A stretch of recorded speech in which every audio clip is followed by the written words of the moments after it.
Muy buenas con todos. Hoy vamos a presentar lo que es la definición de los espacios topológicos. En ese sentido estaba escribiendo, unas pequeñas notas para poder definirlo desde mi punto de vista. Y luego empezando. Eh, los espacios topológicos históricamente son consecuencia para definir convergencias, proximidades y continuidad. Em, en este caso de funciones se puede decir, o todo lo que se puede considerar conjuntos. En este caso tenemos un conjunto A y un conjunto B.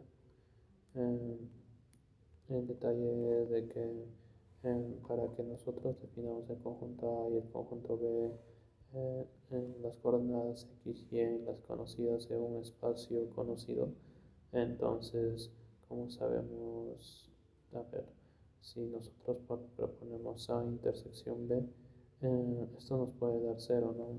O A diferencia de B, podría ser A nada más, pero tal que estos elementos que pertenecen a la no pertenezcan a B, luego de haber hecho esa diferencia. Son estudios que se hacen mediante conjuntos y es lo que brinda el espacio topológico, porque cuando nosotros definimos la definición fundamental del límite, o a ver, sería definición fundamental del límite. Definición fundamental del límite. Me ocurre de que la definición fundamental del límite dice de que para todo epsilon mayor que cero existe un delta mayor que cero, ¿no? Entonces ocurre de que eh, podemos hacer mediante valor absoluto para evitar que sea menor que cero, y pues acá podemos poner un x menos un x sub cero, en este caso menor que un delta. eh, y entonces tendríamos de que si nosotros tenemos la función x menos una función evaluada desde x sub 0 para este caso, entonces eso también debería ser menor que el epsilon. Para este caso, haciendo la reflexión correspondiente, podemos decir de que eh, se están usando longitudes. Este criterio de acá es una longitud. Pues cuando nosotros definimos en coordenadas cartesianas, digamos un valor x que está por acá, esto tiene una longitud que es igual a x, ¿no? O si le aplicamos el módulo de x, nos va a dar la longitud del valor de esa misma. Y va a ser x, pues obviamente, porque sería elevar y sacar la radical, o sea que es una longitud, y si lo restamos por cero, entonces sería la longitud que nos está determinando. En tal caso, este sea x sub 0, entonces la longitud que estaríamos determinando es de que es lo siguiente, sería esto de acá. Por ese caso, esto solo funciona para longitudes, así es como se analizaba anteriormente la convergencia, la continuidad de cuerpos. Pues, ¿qué ocurre cuando nosotros cambiamos de espacio a un espacio de funciones?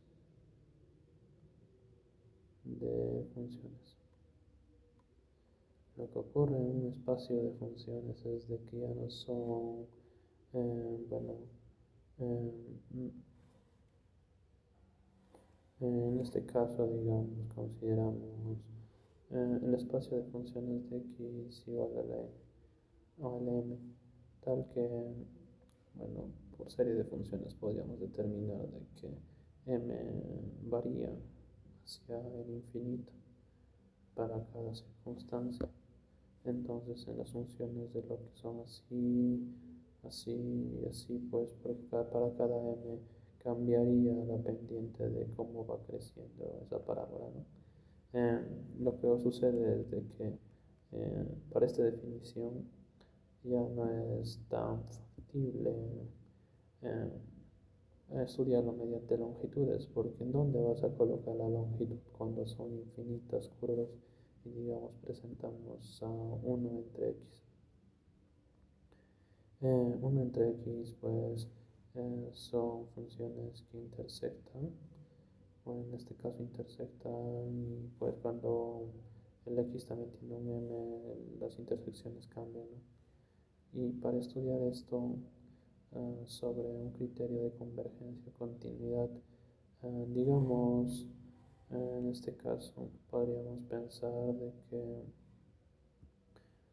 eh, otra vez donde esté color morado. Ya, para este caso, continuamos con lo que son la serie de potencias. Y sucede de que estos de acá van a continuar, ¿no? Pensando un poco, vamos a poder ver de que existe una continuidad a simple vista en cero. O sea, existe continuidad, ¿no? Para x a la m cuando tiende a cero.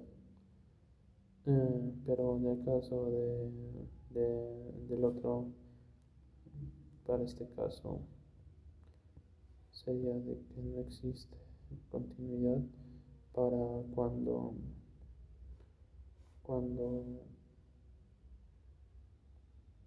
bueno, 1 entre x a la m tiende a cero, porque saben que una división entre cero eh, nos da una singularidad. Entonces, cuando se trata de una familia de funciones es difícil establecer una longitud y pues más conveniente es estudiarlo a partir de los extremos. Los espacios topológicos surgen de este concepto.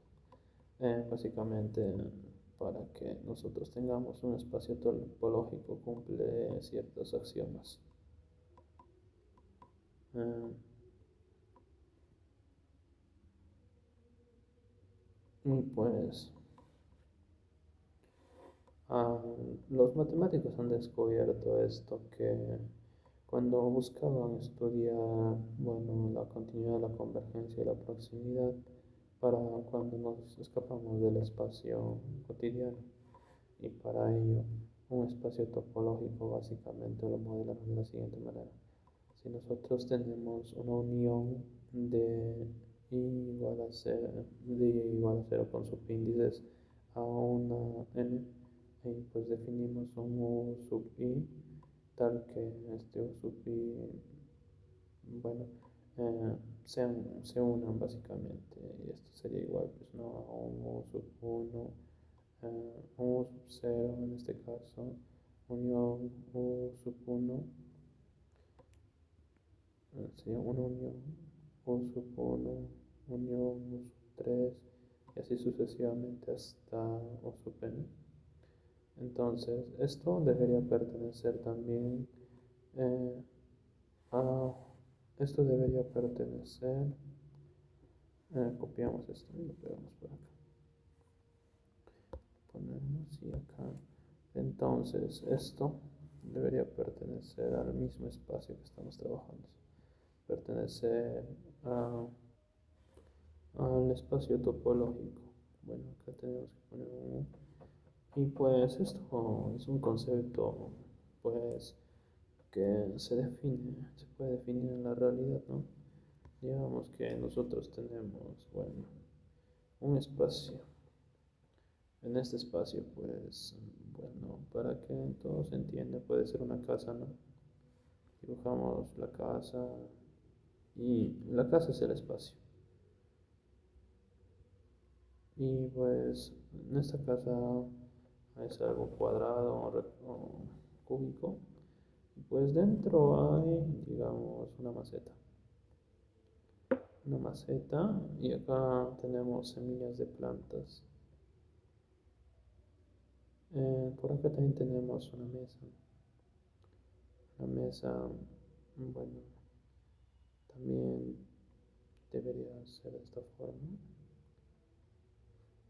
Y pues bueno, sus patas y todo de la mesa. La mesa lo pintamos para que esté bonito, ¿no? Y pues, ¿qué decidimos? Es de que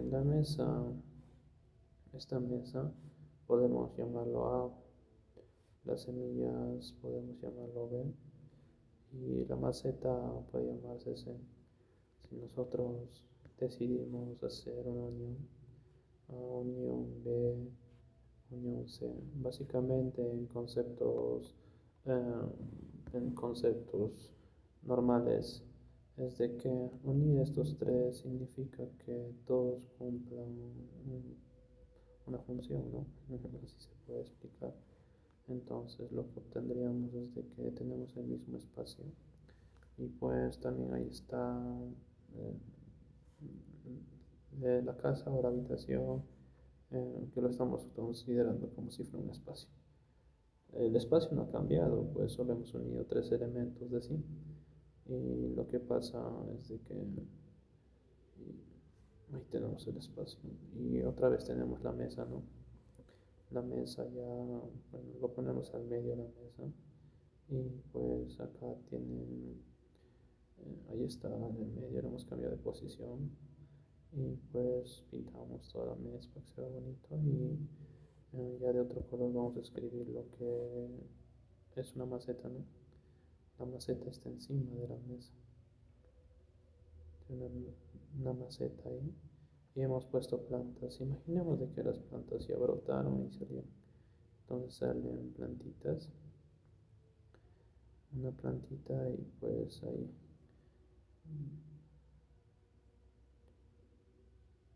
Y ya. Bueno, esto es lo que puede significar una unión en términos más coloquiales. Lo que surge, la idea de esto es de que pues esta unión, o sea, de A, unión B, unión C, pertenecen al mismo espacio que estamos trabajando. Bueno, en este caso se llama U, o de la habitación, ¿no? Entonces pertenece a U. En todo caso, esto ya fuera un espacio topológico, entonces lo llamamos T, y esto pertenece a T. Esto es por lo que se respecta al primer axioma, es que si nosotros hacemos una unión de todos los elementos que corresponden a un espacio, entonces deberían pertenecer al mismo espacio luego de que haya cumplido la unión. Consideramos luego, estoy partiendo desde el segundo axioma, luego nos vamos al tercero, que ya el tercero lo voy a hacer de otro color, va a ser de un color celeste.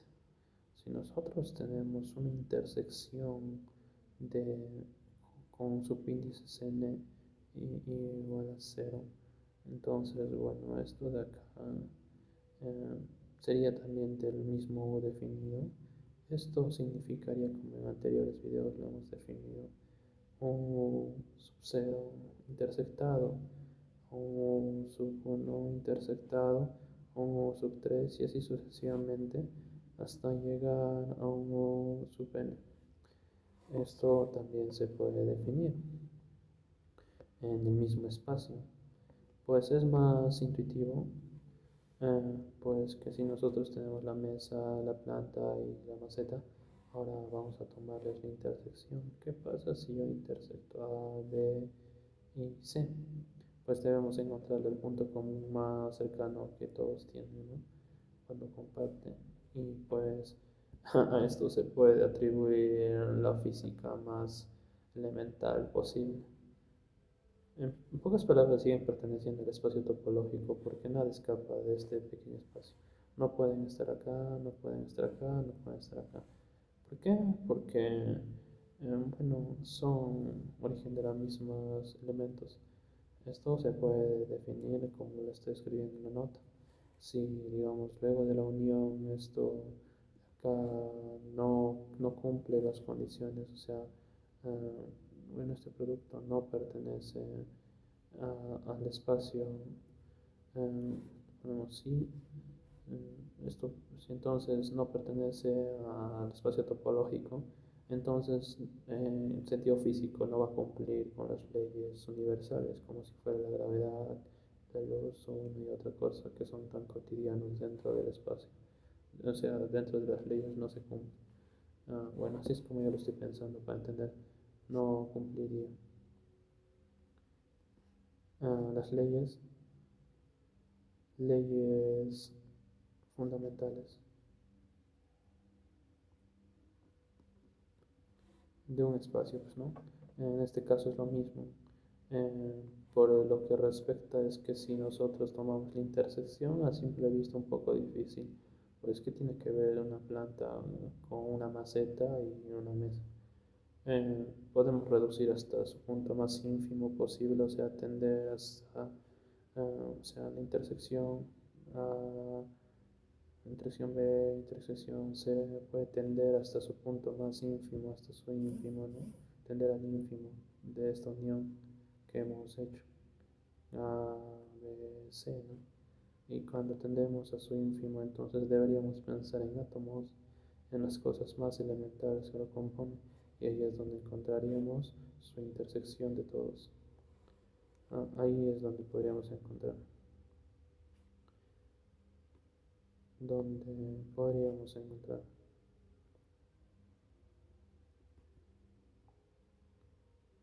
Esto da sentido a por qué existen las partículas fundamentales, porque básicamente un, o sea, hay un punto en la materia donde ya no se puede subdividir y constituye la estructura de toda la materia existente. Bueno, por esto respecto a la siguiente propiedad, lo bueno de la intersección es de que cuando nosotros intersectamos, o sea, cuando n tiende al infinito, podríamos encontrar bordes o sea, bordes o bueno, límites o contornos de la estructura que estamos intersectando en los elementos que pertenecen al espacio topológico. Por lo tanto, eh, la intersección con subíndices en n igual a cero, esto mismo sub i pertenece también al espacio topológico. Hecho. Entonces, nos faltaría un axioma más para poder terminar de definir esto. Entonces, lo hacemos de otro color, lo hacemos con un verde más claro. ¿Y qué pasaría si nosotros consideramos al espacio vacío y a un conjunto X? Pues estos deben pertenecer también necesariamente al espacio topológico. Necesariamente el vacío, necesariamente el X. Pues saben que el vacío es subconjunto siempre de un elemento, que cuando nosotros trabajamos, digamos, hallamos el subconjunto de X, esto por fórmula no sería elevado a 2 a la n, tal que n es la cantidad de elementos, de elementos, elementos propios. Pero cuando nosotros ponemos 2 a la n más 1, bueno, estos del mismo subconjunto serían elementos, conjunto de elementos de toditos ser igual y de elementos. El vacío juega un papel importante porque en sí el vacío es una necesidad lógica, porque fíjense, nosotros estamos acá o tratamos con este tipo de conjunto, ¿no? Vemos que cuando nosotros, y esto no es el cero por si acaso, este es un vacío, porque el cero es para los números, de hecho. Cuando nosotros hacemos la intersección de dos conjuntos que no tienen nada que ver entre sí, entonces, eh, entonces la intersección es el vacío, el conjunto vacío. Y que cuando nosotros también tenemos una unión de vacíos, o sea, tenemos una unión gigante de subíndices k tal vez igual a cero con respecto a n de vacíos, entonces tiene que ser el mismo vacío, es igual al mismo vacío. Estos son consecuencias lógicas porque si nosotros no tomamos en cuenta eso, porque incluso yo he equivocado al poner cero, El cero es un conjunto y no está vacío, es cero, es la ausencia de algo. Y esto es un subconjunto, es un subconjunto, tal que cuando nosotros definimos, digamos, un conjunto H, esto igual a cero, su único elemento debe ser cero, pero cuando nosotros determinamos subconjuntos, 2 a la n más 1, que debe ser cantidad de subconjuntos, esto sería de contar uno 2, entonces sería n 2 a la 2, espera un momento, esto no va a dar exponente, más 1, o sea, sería contar 2 a la 1 más 1, ¿no? Sería igual a 3. Pues bueno, ahí tenemos el conjunto vacío que está al lado. Básicamente sería así, conjunto vacío, coma 0. Y esto nos da 3 subconjuntos. Contamos uno 2 y 3. Y pues así es como lo definimos. El vacío en sí es una consecuencia lógica no muy necesaria. Y acá tenemos que hacer la pequeña corrección de que no es esta elevado al cuadrado, sino es la variable exponencial. Es un 2 a la n más 1. En todo caso, el vacío, tanto como el vacío, podría decirse de que X pertenecen al espacio topológico, ¿no? Como habíamos definido, y esto se redefine de la siguiente manera. Tenemos el espacio topológico que depende de estos dos, y este es un tipo de topología.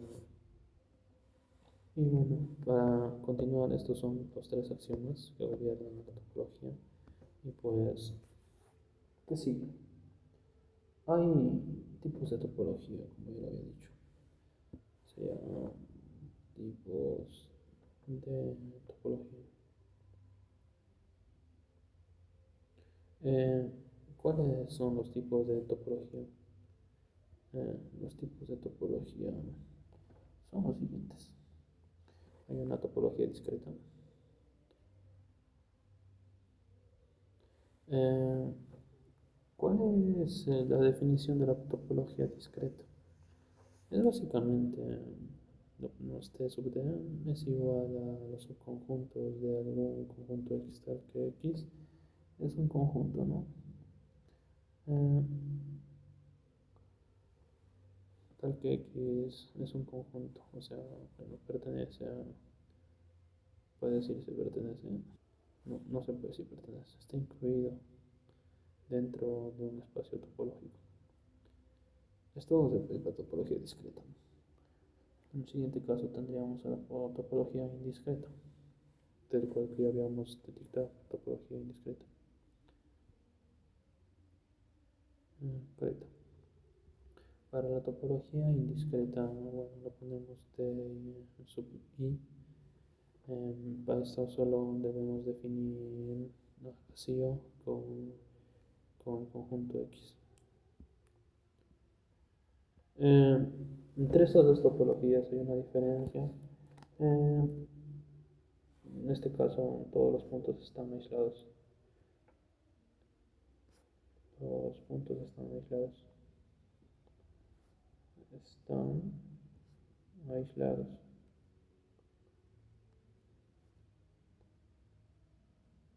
Y pues también eh, es la topología más fina posible porque básicamente cuenta todas las posibles combinaciones a partir de la cantidad de elementos propios.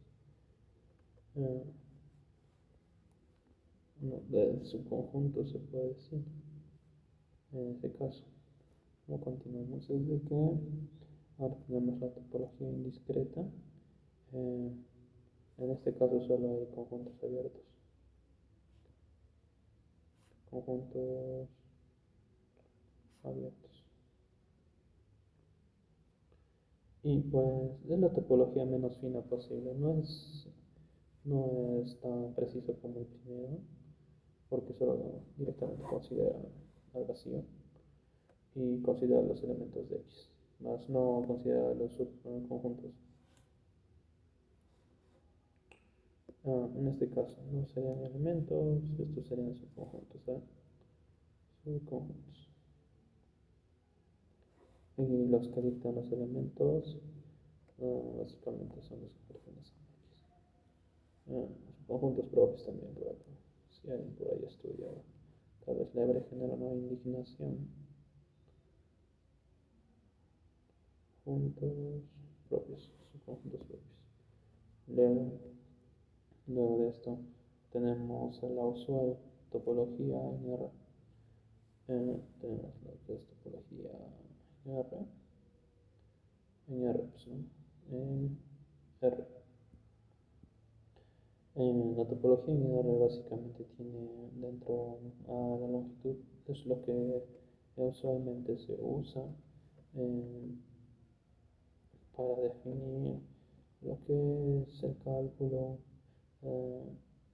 el cálculo y también, bueno, el análisis matemático, donde se usa normalmente longitudes.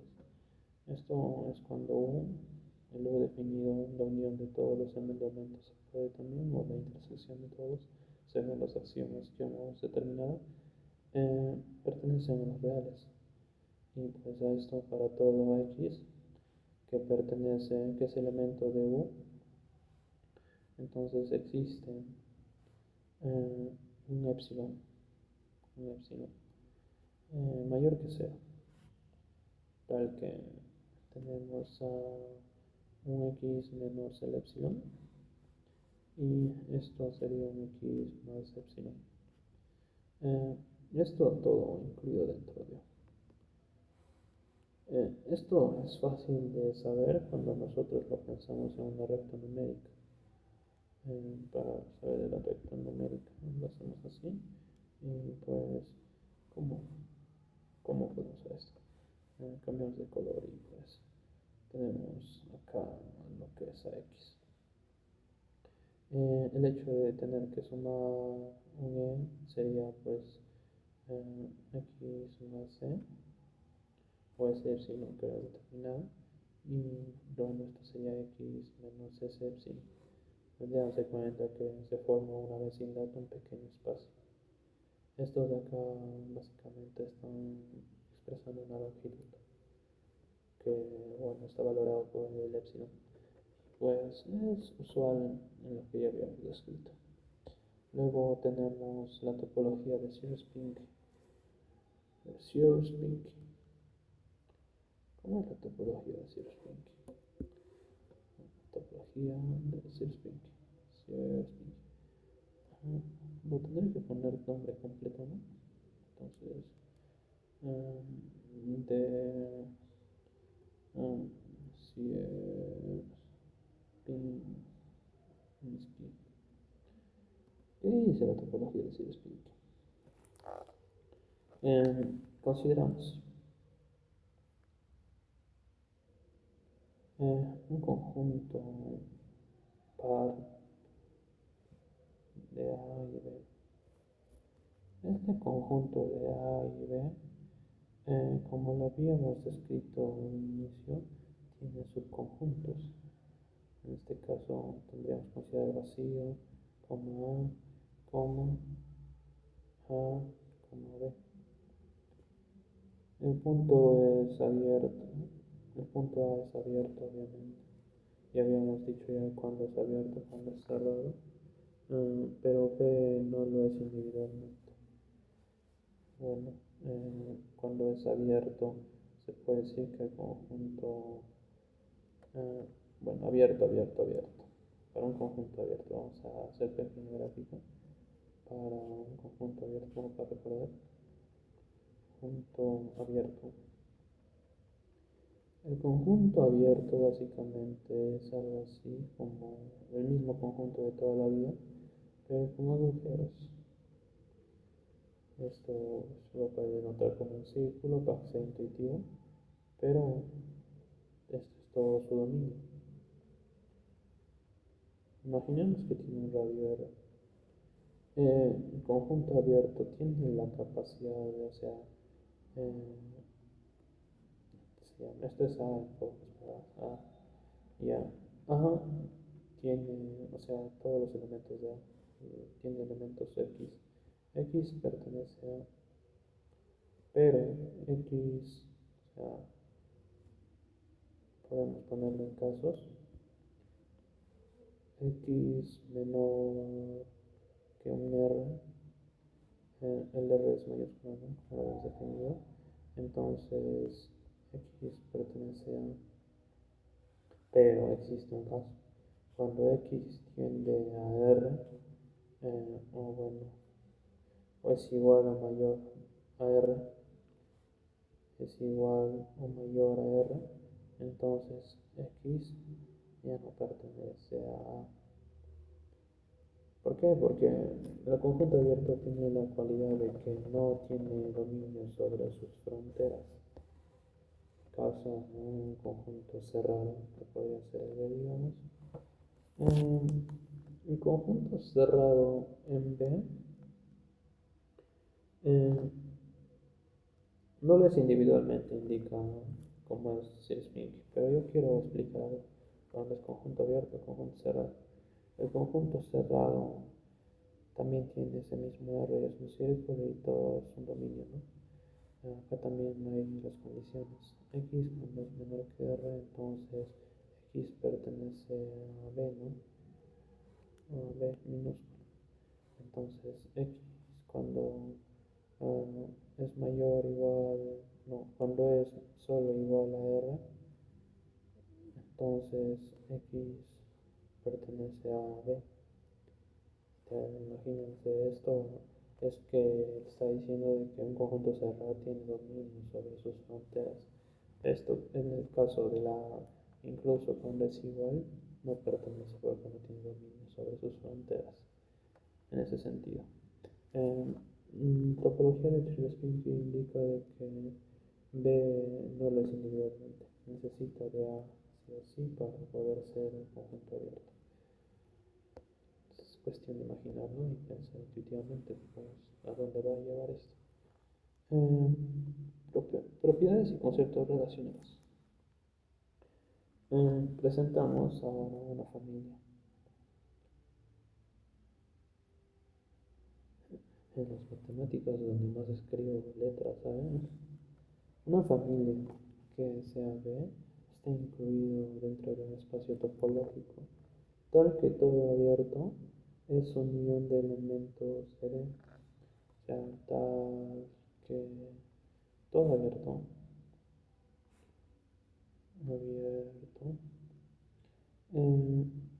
es unión de los elementos de B. Esto matemáticamente, eh, una familia B, ¿no? Y pues, una unión en B, o sea, tal que B, o sea, podría decirse B pertenece a B, pues no. En todo caso, una familia de B indica, sería, lo podría considerar un B sub I minúscula para indicar que es una familia que y pertenece a B. Entonces, una unión de toda esa familia, como indicaba, o sea, con el índice en cero y esto viene hasta donde queramos que vaya a parar, esto pertenece a B. Ese es similar al axioma que habíamos definido. Eh, eh, Tal que todo abierto es unión de los elementos de B. O sea que nosotros tenemos un conjunto abierto en su naturaleza. Luego tenemos otro conjunto abierto por acá. Eh, ya sabemos que no tiene dominio sobre sus extremos, los conjuntos abiertos. Luego tenemos otro, y cada uno es un B sub 1, un B sub 2, un B sub 2 y un B sub 3, y así sucesivamente, ¿no? 2, 3, y esto es B sub 4, y así punto, punto, punto, y hay muchos elementos que son abiertos. La unión de todos estos elementos va a generar otro conjunto abierto. Los unimos a todos y aunque no vamos a considerar la longitud que separa a este conjunto de este conjunto, digamos acá hay una longitud de por sí. Bueno, esto no es lógico, bueno, no está definido en otra clase de espacios, una longitud. Y una longitud que los separa, pero nosotros los unimos a todos y consideramos a todos como un único conjunto. Entonces, ¿qué sucede? Es de que estos van a seguir generando un conjunto abierto, o sea, sería la unión de B sub i. pero siguen siendo abiertos, pues no tienen control sobre sus fronteras. Eso es lo que ocasionaría. Puede haber una unión de un conjunto abierto con un cerrado y tal vez seguir siendo abierto, porque tal vez el cerrado tendrá sus elementos o debe estar incluido dentro del conjunto. Hay varios casos, pero no, pero en este caso, digamos, alucinamos una unión. Hay varios casos. En caso puede ser una unión, el, el conjunto abierto está dentro y el conjunto cerrado está afuera, o el conjunto cerrado está dentro y el conjunto abierto está afuera. Y para cada caso tomaría rumbos diferentes. En este caso, la unión de conjuntos abiertos va a generar un conjunto abierto. Luego tenemos a los espacios, espacio métrico como el espacio topológico. Eh, Voy a hacer la definición. Es un espacio métrico.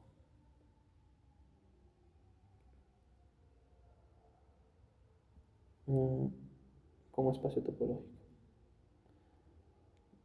O sea, un espacio topológico.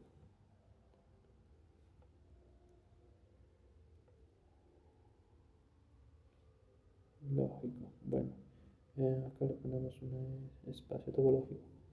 ¿Qué ocurre? El espacio métrico es lo que conocemos de toda la vida. Podemos considerar un X, está con una multiplicación con X. Eso puede tener sus dominios de 0 a infinito, ¿no? Induce una topología, obviamente, pues esos son los dominios de, de dos conjuntos definidos. Eh, ¿Qué pasa? Es de que esta topología, cuando le ponemos topología sub C, se podría definir de la siguiente manera. Tenemos algo definido que está incluido dentro del conjunto que habíamos indicado, tal que para todo, para todo X perteneciente a 1, tal que existe un R mayor que 0, entonces nosotros tenemos algo que habíamos definido en la capa Y, por ejemplo, un conjunto B que depende del X y el R. Esto está incluido dentro de uno. Esto es para los espacios métricos. Lo que intentamos definir son los elementos que están, o los conjuntos que están dentro de X, de una forma en que podamos partir de los elementos y del propio R. E imagina, los conjuntos abiertos son zonas de flexibilidad, obviamente, porque básicamente los espacios en las fronteras que no controla es donde nosotros podemos inducir o, bueno, asumir condiciones, ¿no?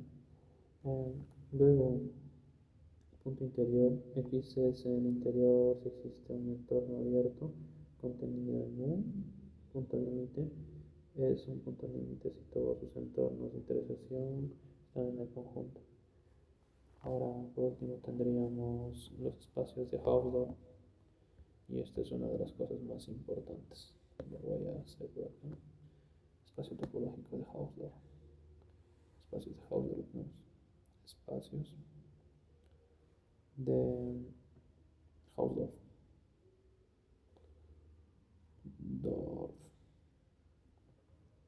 A esto le podemos hacer un espacio topológico. Eh, en omega le ponemos. Fíjense que los espacios de Hausdorff son donde queremos trabajar para demostrar el teorema de Riemann-Jakutani. Bueno, en los espacios de Hausdorff nosotros tenemos, bueno, un elemento, un subconjunto A como un subconjunto B, ¿no? Esto está incluido dentro del X, del conjunto X. Imaginemos que el espacio del conjunto X es toda esta línea que hemos dibujado. Vamos a llamar por acá un X, ¿no? Para que no se confunda. Pero creo que poco importa. El detalle es de que si nosotros imponemos la condición de que A no es igual a B y que A intersectado con B nos va a dar el vacío, entonces, según Hausdorff, podemos aislar dichos, dichos elementos o conjuntos de donde escribimos, ¿no? Esto es A y esto es B. ¿Qué cosa significa eso? Significa que podemos tener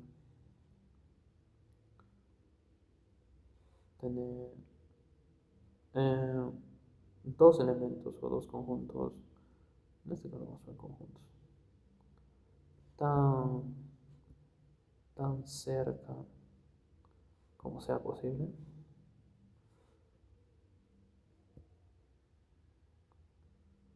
como sea posible, y que ningún otro conjunto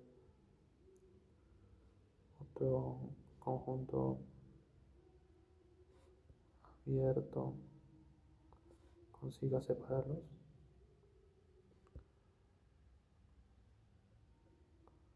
Entonces suceden cosas extrañas. ¿Qué forma de definir quién es matemático diciendo suceden cosas extrañas?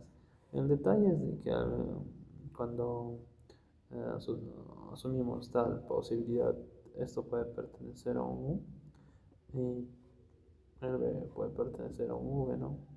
Y ambos conjuntos son abiertos, tal que U y V son abiertos. Con esto podemos asumir que están tan juntos como sea posible y, o sea, esto de acá, o sea, bueno, lo voy a explicar con longitudes para que se entienda, tal que la longitud tiende a cero. Pueden estar tan juntos y jamás tener que ver uno con el otro, ¿no? Es una forma de saberlo, ¿no? Y pues esto podría ser el U y esto puede ser el V. ¿Qué sucede con esto? Es de que tiene consecuencias matemáticas. Pues nosotros consideramos un x sub n tendiendo a x, o bueno, para este caso sería un a sub n tendiendo a un a, y bueno, esta es una condición. Luego tenemos al mismo a sub n tendiendo a b, y pues para esta ecuación es válido, normal, funciona, pero ¿qué sucede cuando a tiende a b? Pero como nosotros habíamos definido de que entonces esto debería pertenecer a la sub n necesariamente. Necesariamente A sub n debería pertenecer a, a B o V. Pero esto es una contradicción. A sub n sí puede pertenecer, lo escribí de otro color, pertenecer a un U y es normal, sí funciona, chévere, pero ahora esto es una contradicción. ¿Por qué? Porque el U intersectado con, no, bueno, en este caso sería para ser más formales U intersectado con V es el vacío, intersectado con V es el vacío. Y acá sucede una paradoja importante cuando nosotros deseamos tener un límite. Entonces lo que ocurre es de que ocurre algo similar a la simultaneidad, a lo que describe la cuántica. Entonces, pues, por último, entonces el lazo pene debe pertenecer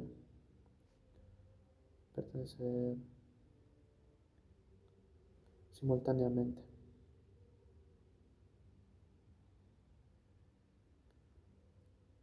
a U y V, o sea, y lo cual esto genera una paradoja.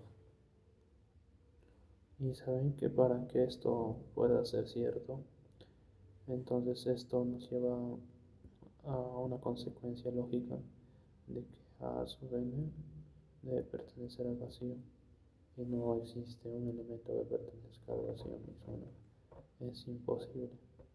Es una de las cosas más sorprendentes que he encontrado al estudiar esto los espacios topológicos. Pues estaré investigando más, estaré comentando más. Y pues, eso es todo por hoy, amiguitos. Gracias por ver mi video.